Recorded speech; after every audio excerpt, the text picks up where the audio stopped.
Hello. Khi tôi thế, cái chân này chỉ mấy cái bộ cái chữ có chẳng đâu, là cái con em lo chuyện thiam đó nè.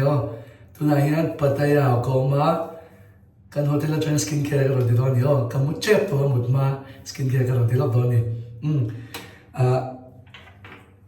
Quench cleansing balm cái kia cleansing balm in mai cái thì phải put na. Anh đang cầm ăn tôi rút lại shopping cái gì mấy đó nè.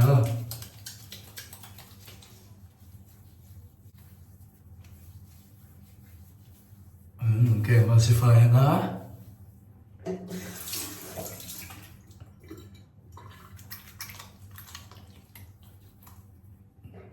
Okay, emulsify semua. Foxtail hydrating face wash mang lah.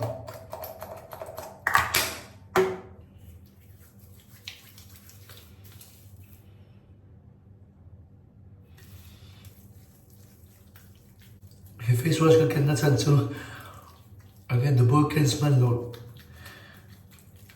Thut ta cái tìm hiểu the bowl cleanse apo product bani man lo ta thut kan zin te kan ni se ma lam na share chi lo ma kai re da Foxtail hi an glow cleanser po ka pai pi fai ne thei ta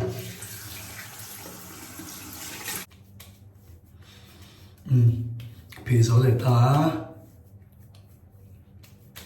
kan zin hang sia vun te po lo ha ve an reading ka mang don an green tea toner kha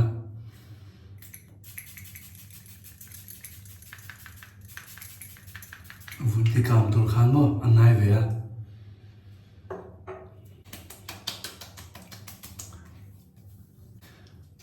rapid spot reduction ka mang don an ha lo de le na skin care ka keng do la anh travel skin care tên thế rồi trên cái chuan kem thế mà mỏ trên dâu cái tuổi tên thế chú mà mỏ cái nào đâu cái kem cho mà sẽ này chuan cầm hăng vết đón nó cái đầu thì vết cái gì nó bốc cái này cái nào anh chú chuan thì lần nữa lòng thâu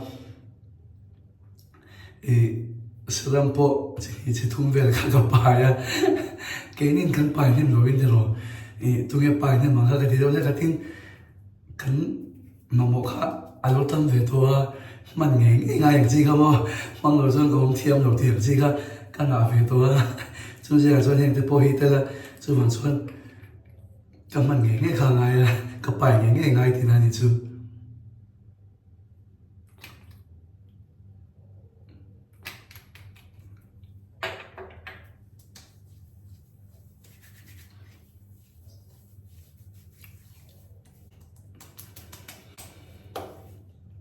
moisturizer cầm hăng ngàn mấy đôi siêu đậm thẳng bộ cầm hăng phật đôi rồi nè thay lên đi alo lúc mỏng rồi đó alo lúc mỏng rồi đó thì mấy anh ở bên này lâu xìm xìm á chú hoàng xuân anh ấy hàng thì hết cái tụi bộ cái bể xuống rồi cầm hăng cái nào cầm hăng chocolate lên mấy đôi nè Foxtail Super Glow Moisturizer suy cho liền Foxtail Super Glow Moisturizer mang lấy đôi này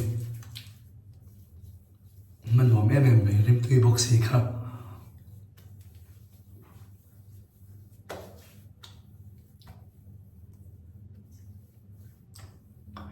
em biết cái đôi nó chân chú vitamin C uống tên là dần là mà night time repair khá anh nhìn là thế mấy chú là bố mình thế thôi chú là bố trẻ em thôi thế rồi good that.